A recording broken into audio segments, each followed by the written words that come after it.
Meus irmãos, a paz do Senhor. Hoje nós vamos estudar a lição 6 do quarto trimestre, a consciência, o tribunal interior. Nesta lição vamos explorar a natureza da consciência como faculdade inata, seu funcionamento como acusador, defensor e juiz das ações humanas, os defeitos e perigos da consciência falível e a importância de educar e cuidar da consciência pela palavra de Deus. Antes de começarmos, não esqueça de curtir esse vídeo, de inscrever-se no canal, comentar suas reflexões e dúvidas e compartilhar esse vídeo com o grupo da EBD da sua igreja, para que mais irmãos sejam orientados pela palavra de Deus. Indo direto ao ponto, vamos considerar informações referentes ao primeiro ponto da nossa lição, que é antes e depois da queda. Primeiro subponto, a primeira manifestação. E aqui nós vamos considerar informações, lógico, referentes à consciência. E a primeira informação que nós consideramos referentes à consciência nesse primeiro subponto é referente ao aspecto da natureza. A consciência é naturalmente uma faculdade inata, está na natureza do ser humano. Em outras palavras, qual é a natureza da consciência? Uma faculdade inata. O que é uma faculdade inata? Aquilo que está no ser humano, na constituição do ser humano. A nossa lição diz o seguinte, do grego syneidesis, saber com, a consciência é uma faculdade inata, ou seja, todos nascem com ela. Mira de Erickson considera o seguinte sobre isto: a consciência é faculdade inata porque foi implantada por Deus na criação. Não é adquirida através de aprendizado, mas presente desde o nascimento como capacidade moral. Ninguém vai, ao longo do tempo, construindo uma consciência. Nasce sem e, ao longo do tempo, constrói ou adquire ao longo do tempo. Esta faculdade, essa competência pode se desenvolver, mas todo ser humano nasce com esta competência, com a consciência. Por isso, esse é um aspecto essencial da consciência. É uma faculdade inata. Ela é reconhecida como algo que já está no ser humano. E cabe observar algumas informações que dizem respeito a essa característica da consciência. Por exemplo, toda pessoa possui consciência. Por exemplo, independentemente de cultura, religião ou educação. Por exemplo, presente. Ela está em qualquer sociedade, mesmo que esta sociedade não tenha tido contato com as escrituras. Portanto, a consciência não é algo propriamente cristão, é algo que está na natureza humana. Toda pessoa possui consciência, independe de cultura, religião ou educação, e ela está presente mesmo que as sociedades não tenham tido contato com cultura nenhuma.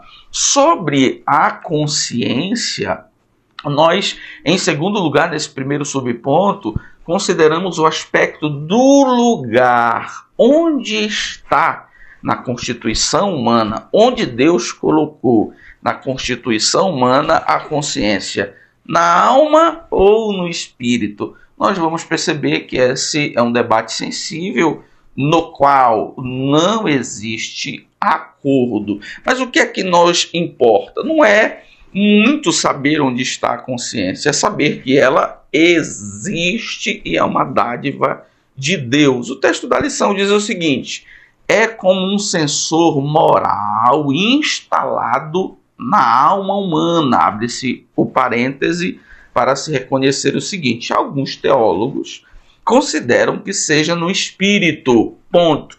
Não há consenso sobre isso.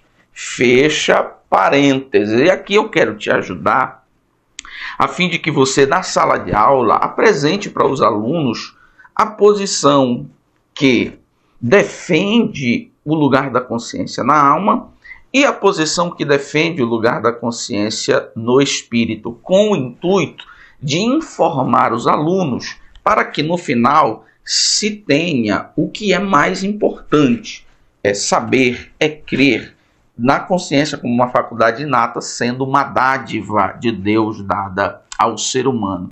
Para aqueles que defendem o lugar da consciência na alma, o argumento desta localização se fundamenta no seguinte: a alma é o centro das emoções e intelecto, a consciência está estritamente ligada a isso.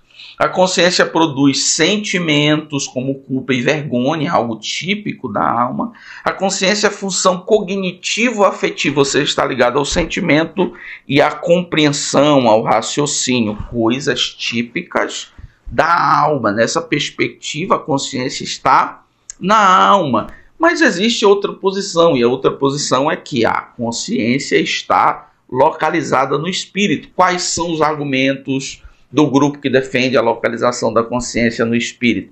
O espírito é a dimensão relacional com Deus, ou seja, Deus é a fonte moral, logo a consciência está em contato com Deus e ela está, portanto, no espírito. Para os que defendem a localização da consciência no espírito, eles têm o argumento de que a consciência testifica a verdade moral divina, ou seja, ela está em contato com Deus. E como ela entra em contato com Deus? Através do espírito.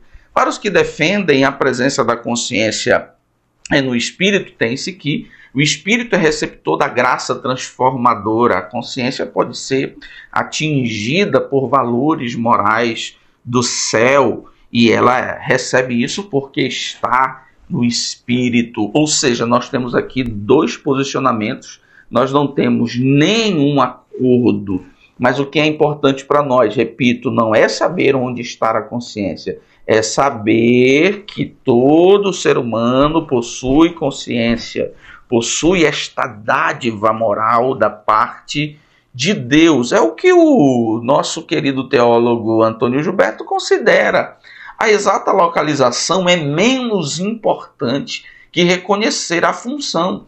A consciência é sensor divino que opera em nossas profundezas.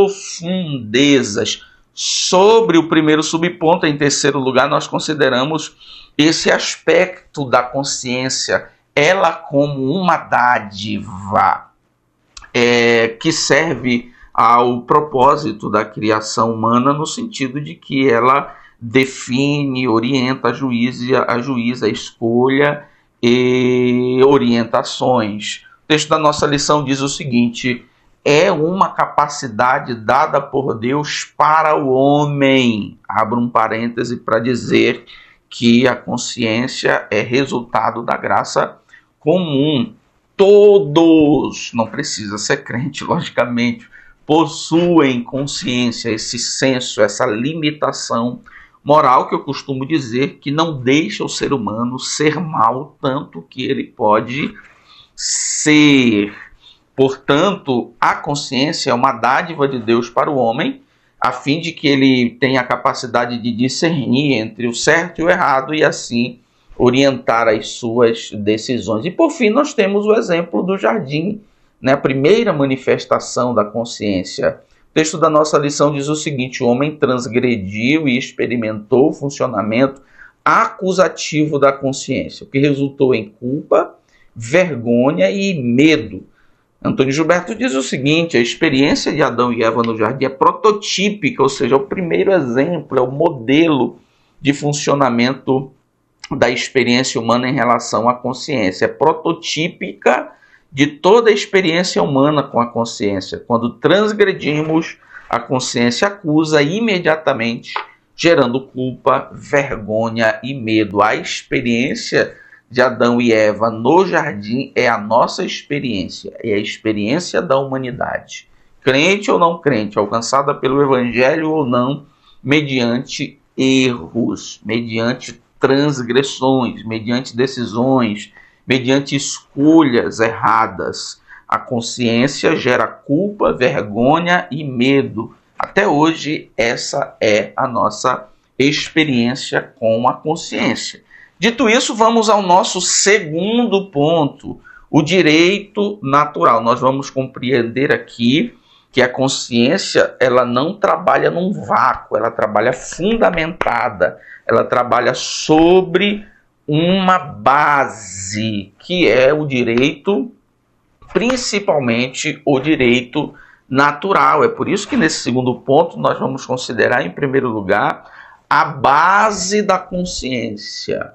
O texto da nossa lição diz o seguinte: todo ser humano nasce com conteúdo normativo, que estabelece normas, fundamental na alma, que é a lei moral, também chamada de lei da natureza ou direito natural. Pastor, me explique melhor o que é lei moral, lei da natureza ou direito natural. Lhe explico do ponto de vista teológico que nos interessa. O que são estas coisas onde se baseia a consciência? Lei moral universal implantada por Deus. Não ficou claro? São normas éticas que fazem parte da natureza humana, implantadas por Deus. Não ficou claro? É o conhecimento moral anterior à escrita ou à lei escrita. Não precisa de lei, por exemplo, para que a gente reconheça princípios básicos de erro e de acertos. É o padrão ético válido para toda a humanidade. Esta lei moral, esta lei natural, esse direito moral está no ser humano de qualquer sociedade, tendo tido contato com a palavra de Deus ou não, ou seja, tendo tido contato com a lei revelada ou não, tendo tido contato com as leis humanas escritas ou não. Todo ser humano reconhece o que é certo, o que é errado, do ponto de vista mais básico. E é aí que a consciência se estabelece para, a partir dessa lei, acusar ou defender o ser humano, julgar certo ou julgar errada as atitudes do ser humano.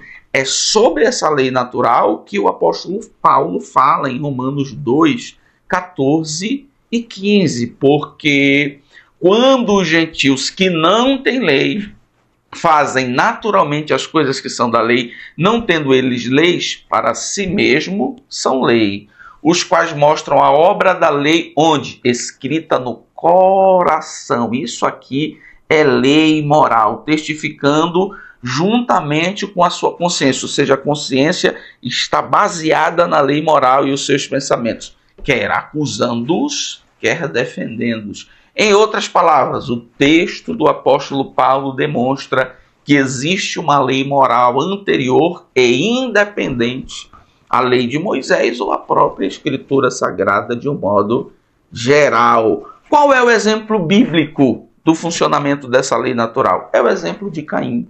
Caim matou o irmão e foi julgado e condenado sem existir uma lei específica, escrita, que condenasse, por exemplo, o homicídio.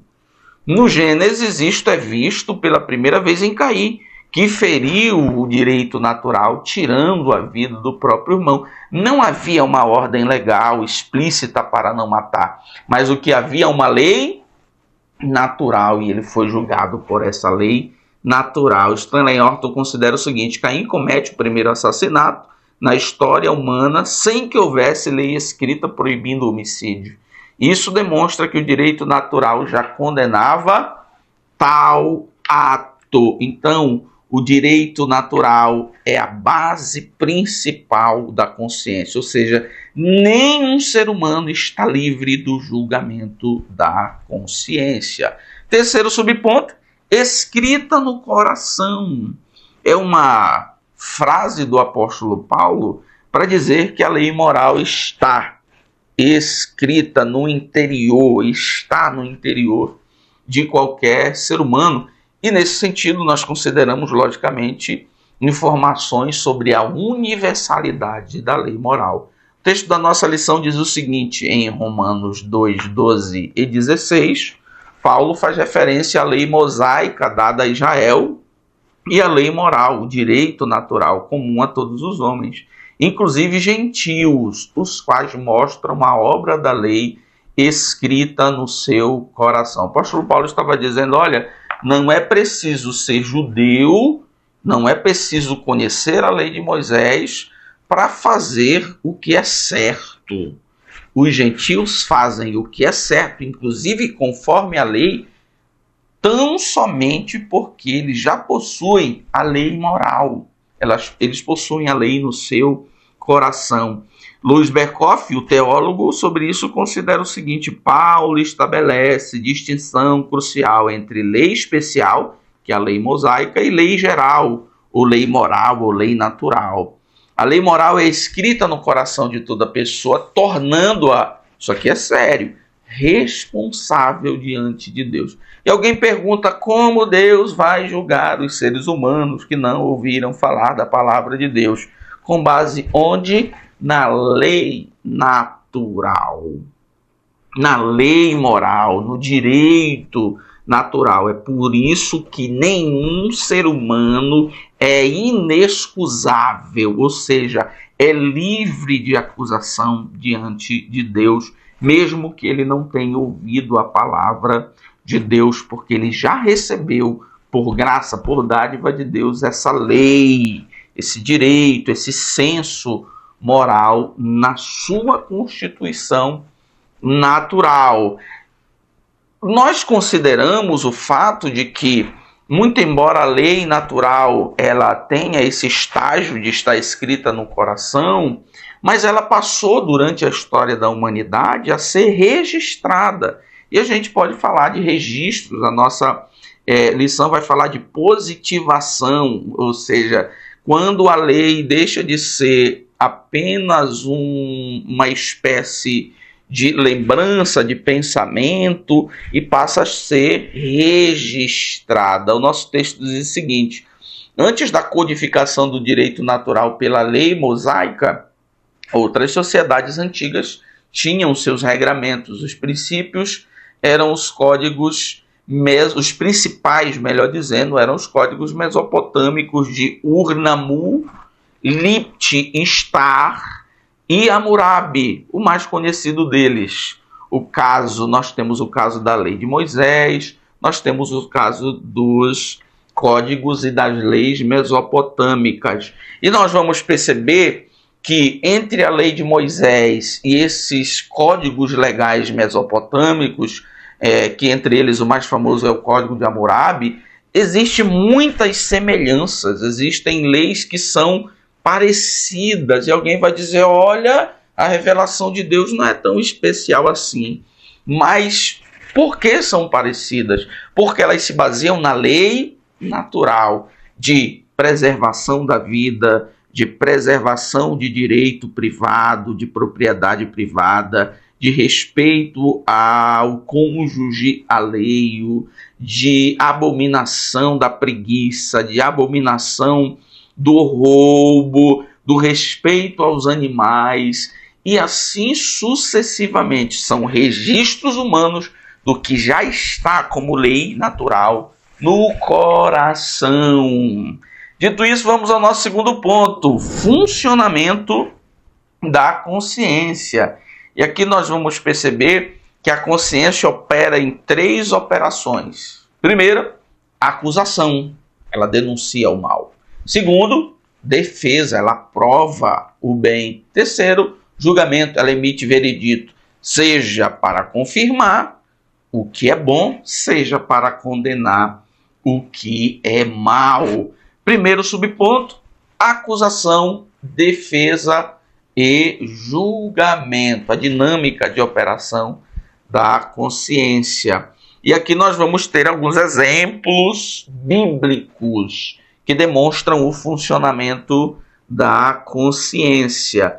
E o primeiro exemplo de funcionamento da consciência, de operação, é uma operação de acusação, que se reflete, é percebida no caso de Adão e Eva. O texto da nossa lição diz o seguinte: o verbo conhecer, yada, traduz o apontamento negativo feito pela consciência, reprovando a conduta do primeiro casal. Conhecer aqui não é o conhecimento como nós conhecemos na língua portuguesa.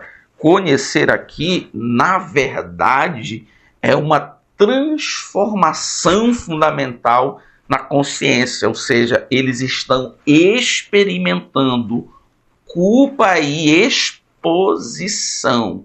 Eles estão sendo alvos da acusação. Conhecer é sentir a acusação, é reconhecer a acusação, é experimentar a acusação mediante o pecado. O verbo yada, Gênesis 3:7, que é conhecer, marca a transformação fundamental na consciência. De repente, Adão e Eva conhecem, experimentam a realidade da culpa e da exposição. Então, a primeira manifestação de ação da consciência é o conhecer de Adão e Eva, que na verdade é a manifestação da culpa e da exposição. Depois nós temos uma operação de julgamento da consciência que ocorre no caso de Davi, com pesar no coração. O texto da lição diz o seguinte: às vezes essa experiência de dor no coração, como aconteceu com Davi, após contar o povo, segundo Samuel 24:10. Uma consciência pesada produz males ao espírito, à alma e o corpo. Aqui nós temos um resultado da ação da consciência, que é o julgamento, que, segundo a perspectiva do nosso comentarista, gera dor que pode se espalhar por todo o ser humano, inclusive no corpo. Louis Berkhoff considera o seguinte: a experiência de Davi demonstra que a consciência não apenas acusa, mas produz sentimento genuíno, uma dor que afeta toda a pessoa. Isso fica claro quando nós temos contato com o Salmo de número 31, verso de número 9 e verso de número 10. Tem misericórdia de mim, ó Senhor, porque estou em angústia.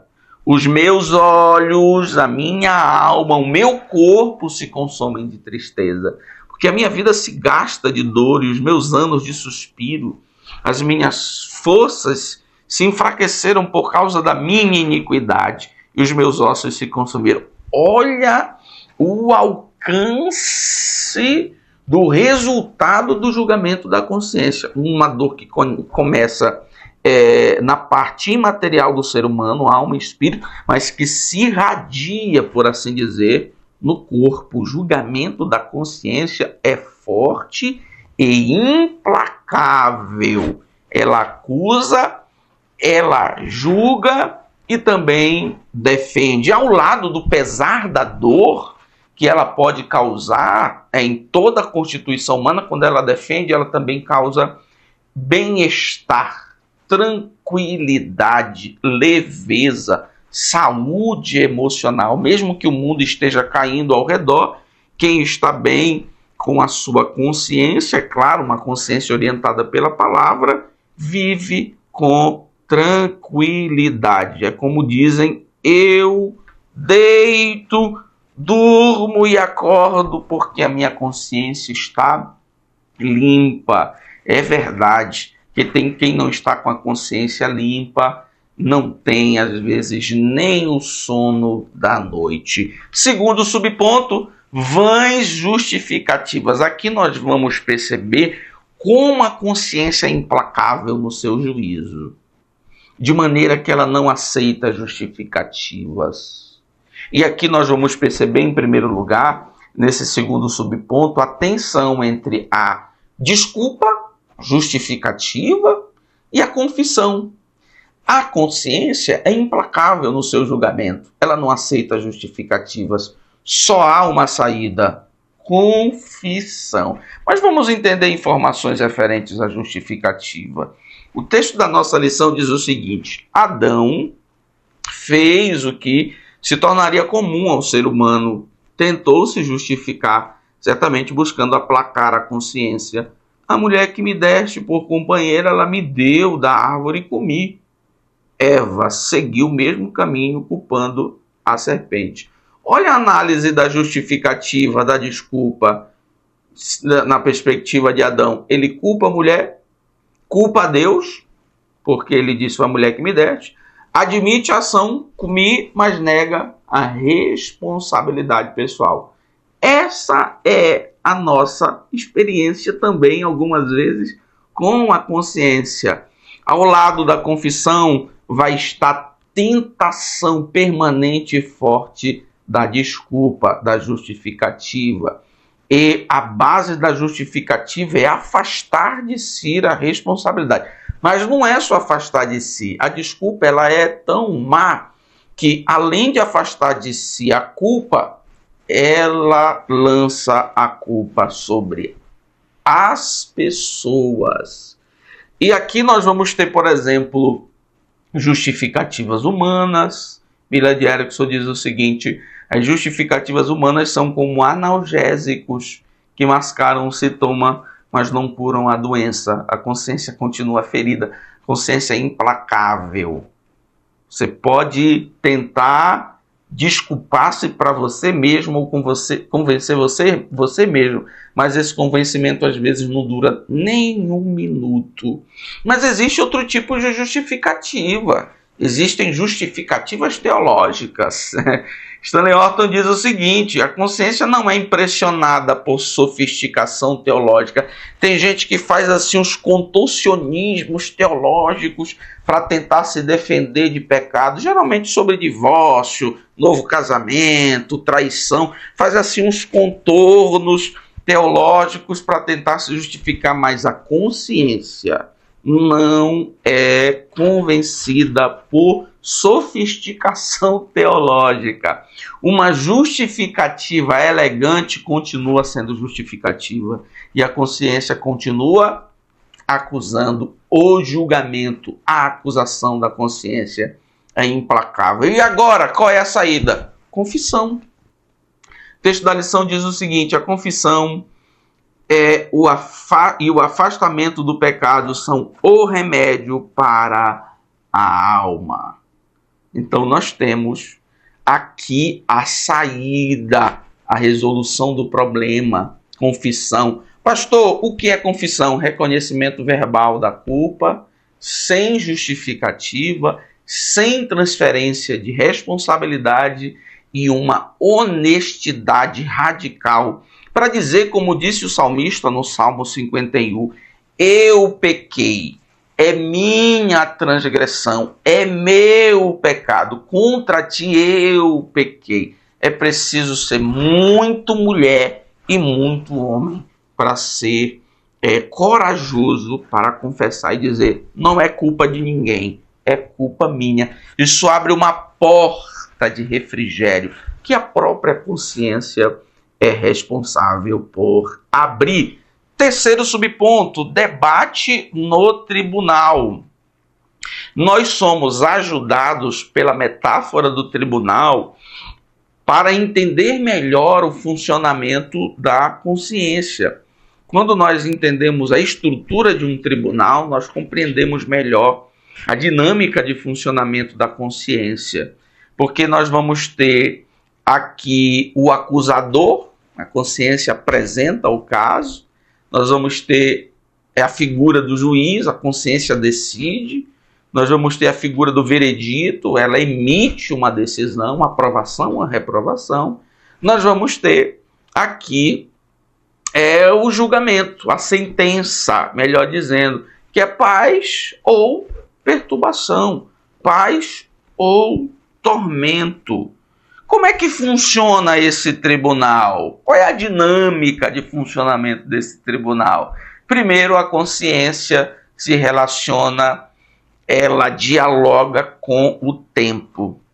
Ela faz um diálogo, ela faz o exame com o passado, ela examina o que você já fez, ela faz o exame, ela dialoga com o presente, ela examina o que você está fazendo e também dialoga com o futuro. Ela examina, ela avalia o que está no seu pensamento para ainda realizar. O texto da lição diz o seguinte: a consciência atua em relação ao presente, passado e futuro. Exemplo de ação da consciência no presente, Atos 23:1. A citação bíblica é a seguinte: Paulo, fitando os olhos no sinédrio, no tribunal humano, disse: homens irmãos, com toda boa consciência tenho andado diante de Deus até hoje. Fiz a avaliação, a consciência trabalhou hoje e está tudo legal. Consciência trabalhando em relação ao presente. A consciência trabalhando em relação ao passado, segundo Samuel 24:10. Depois que Davi contara ao povo, tocou-lhe o coração. Consciência em ação. E disse Davi ao Senhor: muito pequei no que fiz passado. Porém agora, Senhor, peço-te que tires a iniquidade do teu servo, porque muito loucamente procedi. A consciência avaliando, ajuizando e emitindo um decreto, um veredito em relação a uma atitude no passado. E a relação da consciência com o futuro? 1 Samuel 24:6. E disse aos seus homens: longe de mim, por parte do Senhor, fazer tal coisa ao meu Senhor, a ungido do Senhor, estendendo a mão contra ele, porque é ungido do Senhor. Davi pensou na possibilidade de fazer o mal quando ele tinha a oportunidade contra Saul, e a sua consciência em relação a uma ação futura disse: não, Senhor. E aí Davi proferiu estas palavras. Ela se relaciona com o passado, com o presente e com o futuro. Mas além desse relacionamento temporal, a consciência tem um relacionamento emocional.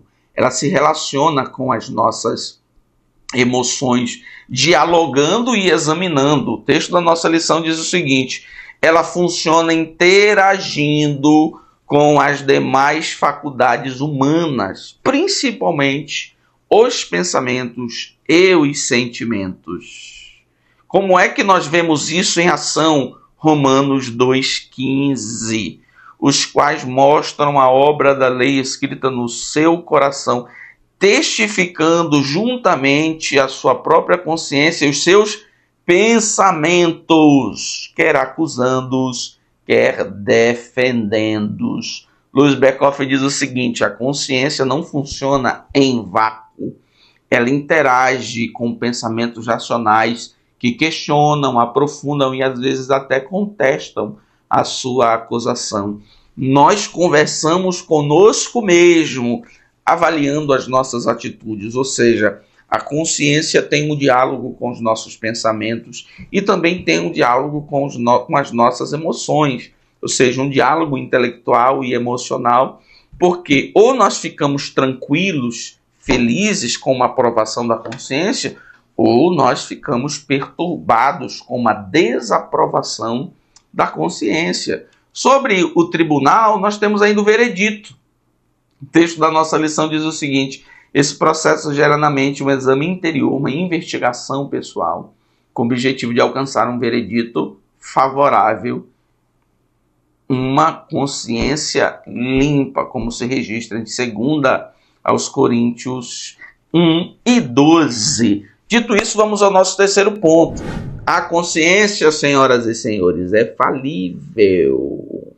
Nós fomos ensinados que a consciência é a voz de Deus, ou pode ser a voz de Deus.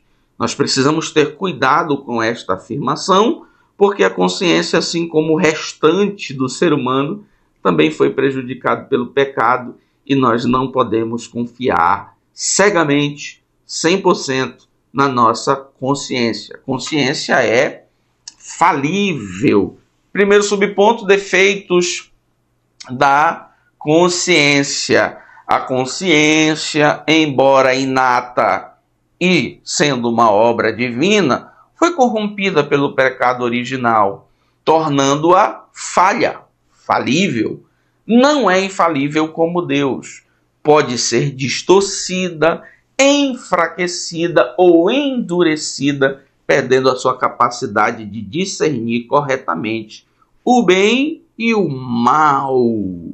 Então vamos verificar aqui os defeitos. Quais são os defeitos da consciência? Defeitos que são resultado do prejuízo que o pecado, entre aspas, realizou na consciência. O texto da nossa lição diz o seguinte: a Bíblia menciona consciências defeituosas. A consciência cauterizada, aquela que foi tão queimada por pecados repetitivos, queima um pouco hoje, queima um pouco amanhã, queima depois, queima depois, queima depois, e fica insensível. Cauterizar é queimar com brasa, é matar aquele lugar. Então, um pecado que a consciência acusa hoje, e que você repete amanhã, a consciência acusa de novo, e que você repete depois de amanhã, e repete, vai ter uma hora que a consciência não vai mais acusar, porque ela perdeu a sensibilidade com esse queimar diário pelo pecado. Outro defeito da consciência, a consciência fraca, a consciência legalista. E outro defeito da consciência é a consciência contaminada ou corrompida. A Louis Berkhoff considera o seguinte: a consciência atingida pelo pecado pode se tornar defeituosa e perder sua sensibilidade moral. Tem gente que vive uma vida pecaminosa absurda, mas não tem pesar nenhum. As pessoas sofrem por ele, as pessoas têm vergonha por ele, mas ele não tem nenhum constrangimento, porque a sua consciência já foi dessensibilizada, ela se tornou cauterizada. A consciência fraca, cauterizada ou contaminada, ela precisa da restauração de Deus.